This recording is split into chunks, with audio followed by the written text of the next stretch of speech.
My name is Bill Free, and I'm the creator of Pure Presence Conferences. And we have another awesome conference coming up next week, April 21st to the 23rd. And the name of the conference, some of you already have probably watched some of the sneak previews, Many Paths, One Self. And this is an inspired title because as I've been putting on these conferences and traveling around the world and meeting different amazing teachers of all the traditions and no traditions really, that are pointing to the truth of our essential nature, the truth of our being. And I'm so grateful that we get to have Isira back again in our conference. She's been in several of our conferences, and this one is very unique in that we're going to have 6 or 8 different traditions represented in this conference, and it's my inspiration, and it's my joy to share with you all of these different flavors of the one awakening to itself. And Isira she's an amazing teacher, and she's become a friend of ours, and we want to share her with you. And I'm going to tell you just a little bit about Isira, but first I want to say hi, Isira. Thank you for being here. Hi, Bill. Thank you for being here, and everyone. Happy now. Yes, thank you. Isira's in Australia, so it's tomorrow morning for her. If you're in the United States, the East or West Coast, it's still tomorrow morning for her. And I'm going to give you a little abbreviated bio of Isira. She is an awakened spiritual teacher, and she has been initiated by the spiritual practices and rites across a number of different traditions. She was she was she was recognized by the Dalai Lama, and the heart of Isira's teaching is holistic awakening, while the predominant Western model of awakening focuses on the individual consciousness, and that would be many of our teachers for this conference. Isira's holistic approach has us awaken to the sacred in all of life. It is an awakening that is integrated, embodied, and grounded, rather than siloed, conceptual, and abstract. And if you have seen the newest Avatar, Isira kind of makes me think of the Way of the Water Avatar, where everything is Iwa, everything is God, everything is pure presence, is the holiness, the sacredness of what God is. So it'll be our blessing to have Isira speak about the holistic awakening, the way of sacred self. Isira, thank you for being part of this Many Paths One Self conference. Would you give us a little, just a little soundbite, a little nibble on what the way of the sacred self is? Sure. Thank you, Bill. And wow, I really love your reference to Avatar and Iwa. And it just delights me because I think that's a great descriptor of what I feel and experience. And I know also ancestrally, our culture and Indigenous peoples around the world. And that gives a really beautiful framework that helps people visualize and get a more visceral sense of what this really does mean. That this divine essence everyone's been looking for to awaken to, it is present in every single molecule of existence. Yes. And you know, in some ways that seems fantastical and mind-blowing, and that for us to reawaken to that or experience that directly can seem like some quest that's well beyond our reach. And what I really hope to bring to people is recognition of these underlying principles that belong to all of us, where, you know, it's not something exclusive. And whether we're Indigenous or not, it's irrelevant, because we're all made of the same stuff. And if we just shift our focus and realign our relationship with ourself and existence, it's available to us. Yeah. Yes. Well, it does help to have someone that lives in that space pointing the way and giving guidance and giving a reference point to in discovering how to see it, how to notice it, and how to connect with it. And I feel that that's invaluable. For sure. And the truth is, we've all benefited from that. Every single one of us has been guided and led along the way by someone or something. And if we look deep into our human roots, we see that's just so fundamentally part of our development.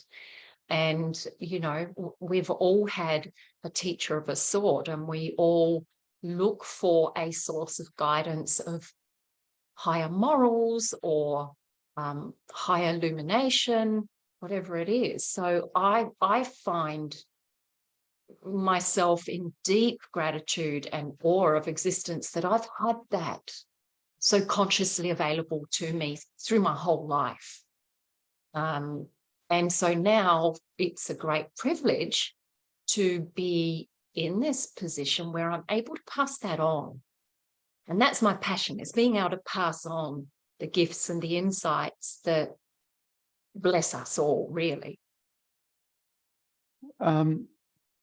Isira, we're really close to hearing these kinds of truths from many different traditions around the world. We'll have Sufism from a sheikh and his wife, and we'll have Christian mystics. We'll have A Course of Love. We'll have non-dual Advaita Vedanta. We'll have A Course in Miracles. We'll have the Way of Sacred Self. I'm not sure what the background is. That Buddhism? Is it indigenous, shamanistic? What is the tradition that this information or this practice comes from? Great question, Bill, because it's not a select traditional path. It's a fusion. It is deeply underpinned by my ancestral culture and wisdom, which is Aboriginal Australian. And I guess I use that as a fundamental framework to show how really all of these truths, whether, you know, mystical or religious, they do intersect. And where do they intersect in our awakening? Within us all, and in the meeting of everything and every moment. So I guess it's to come back to your question, it is a fusion, because I'm bringing forward everything through my direct experience, which has been broad and diverse. And there's profound truth in each and every one of those experiences and traditions I've interacted with. And what would you say with a question for someone that is on the spiritual path? They're, you know, maybe on a progressive path. Maybe they've had a direct experience, and they sometimes they have that direct connection with inner peace and presence, and then it's sort of fleeting. Maybe it drifts away, and They're just having their human experience, and they do stupid things. They say what they don't want to say. They do what they don't want to do, and they don't. And then the mind comes in and says, "Ha, see, you're not that far along. See, you don't really, you're not really awake." So how would you talk to a person that is maybe on the fence? They want to have an awakening experience, and it's just not happening for them. What would you say to those people? Yeah. Well, first of all, that self-compassion goes a long way. You know, we need to cultivate more patience and kindness to ourselves, because we're living in a world of such speed and immediacy. We're in a rush to get to the next thing, or to react, or to have this experience. And really, it's, you know, it's timeless. What we are and how we experience the awakening is timeless and formless and boundless and beyond definition, which means it's happening in every moment. And that brings me to the second point, which is we tend to mystify it.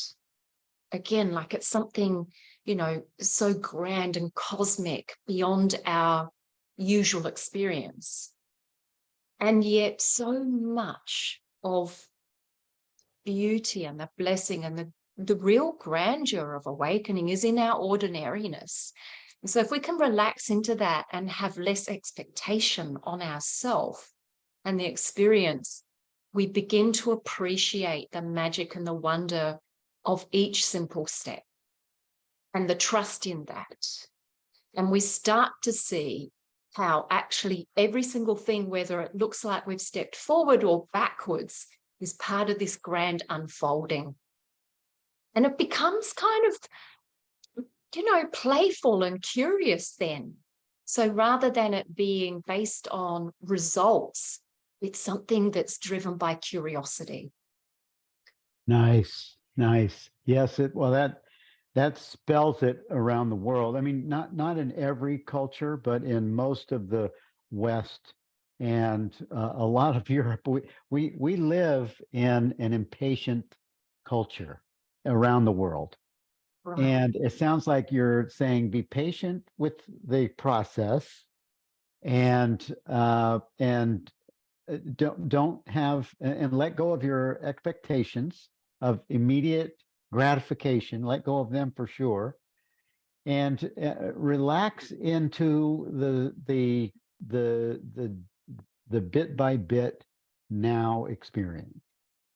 Totally. Yeah. Totally. And that, you know, just getting the projection of our idea, our concepts of what awakening is, because it's actually everything, everywhere, and every moment. It is everything, everywhere, and every moment. You know, you walk out your front door, and a little insect zips past you. That's an intersection of awakening. It is this human witnessing this insect witnessing this human. It is an awakening to that moment, to that experience, to that unfoldment of the universe in that particular configuration, which is only in that moment. The difference is, are we paying attention to it or not?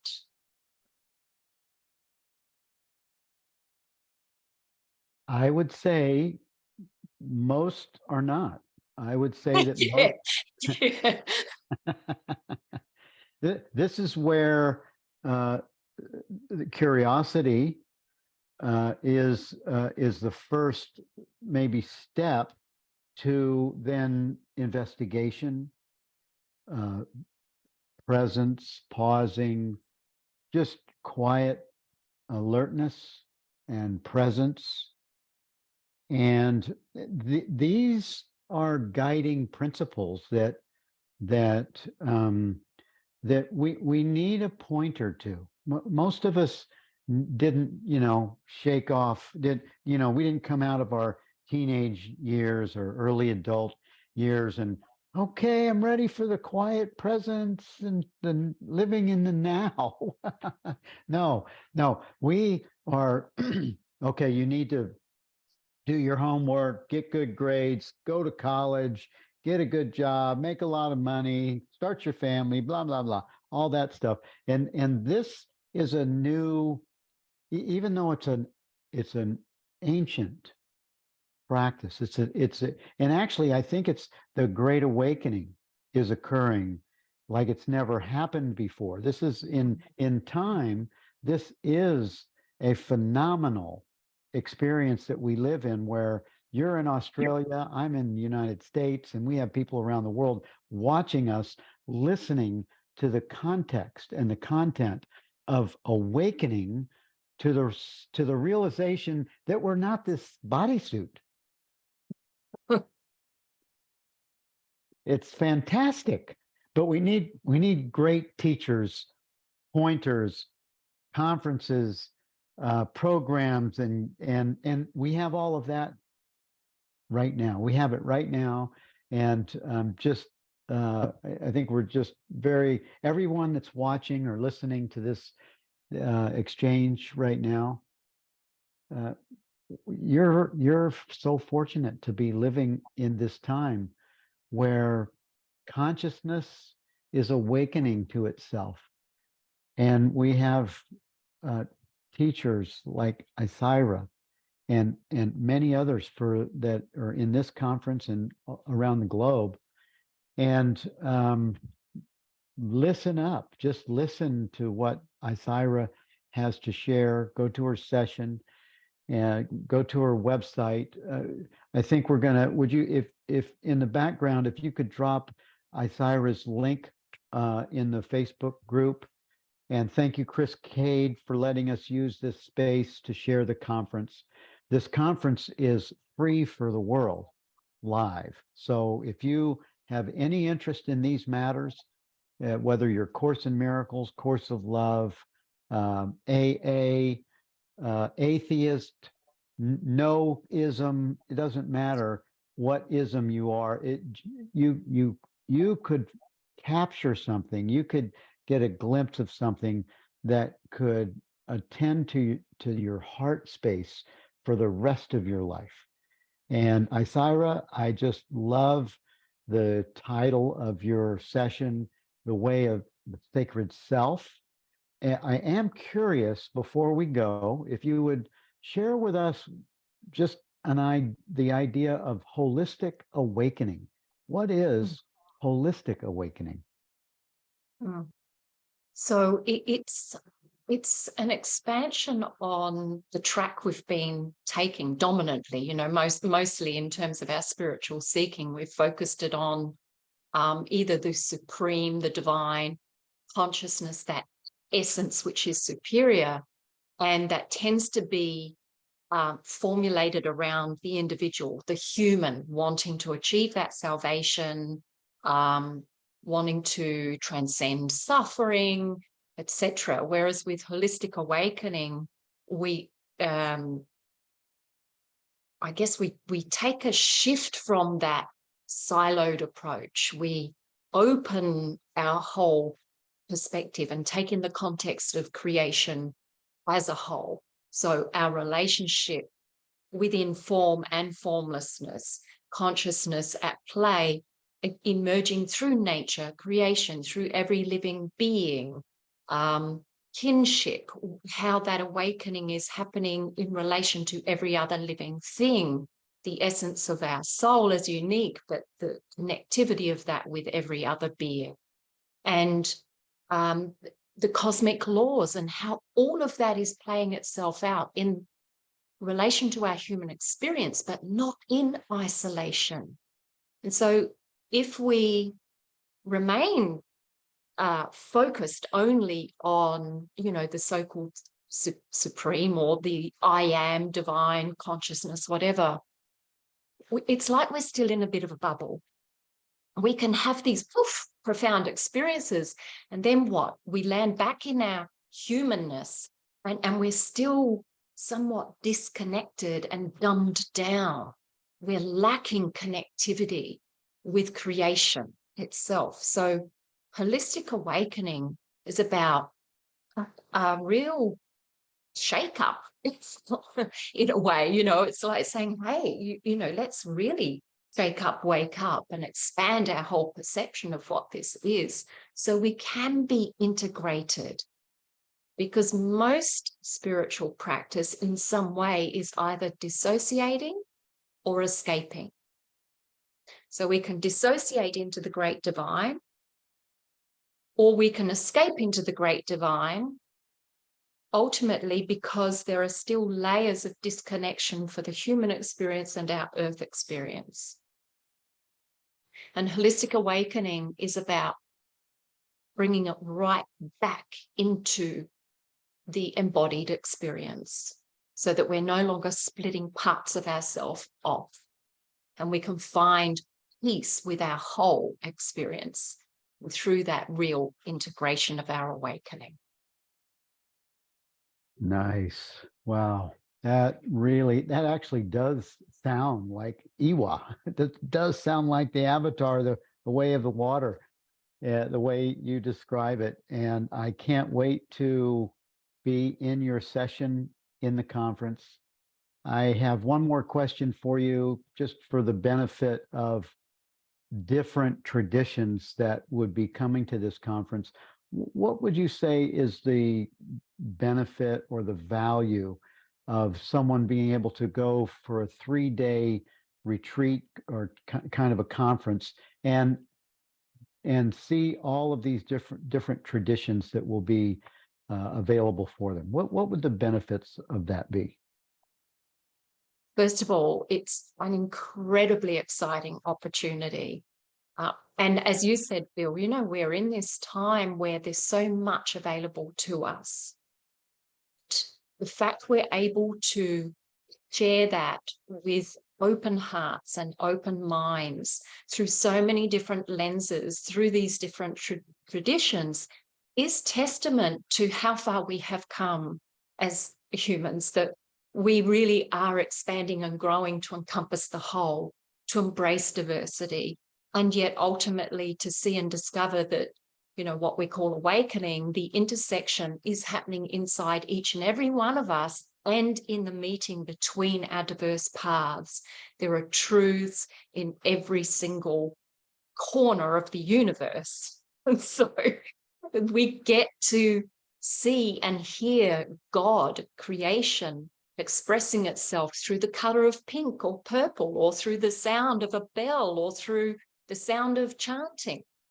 How magical this is, that we can get to experience that wonder, the beauty of living truth through so many different forms and expressions. And I'm just so grateful to be part of it. Oh, that is so sweet and well said. Thank you, Isira, for gracing us with your wisdom and just giving us just a little hint of your presentation, what you'll be sharing in this conference. And also, people at this conference, if when they meet you and they meet the other presenters, they'll be able to, you'll hear something that will resonate with your heart space, and you'll say, I want to hear more from this teacher, from this teaching. And that's the thing that I love about this conference and all the conferences, is we're sharing it with the world so that the world can use this opportunity to just check out these different great teachings for themselves and see what works for you that would help you with your awakening experience. Well, thank you, Isira, for giving us your time today for this Facebook Live. And thank you all for watching. And we'll look forward to seeing you at the conference next week. Just click the link that's been shared with you on this Facebook Live, and you'll have your registration page will come up, and you'll have access to free registration for this conference. Good night, Isira, and good night, everyone. Thank you. Thank you, Bill.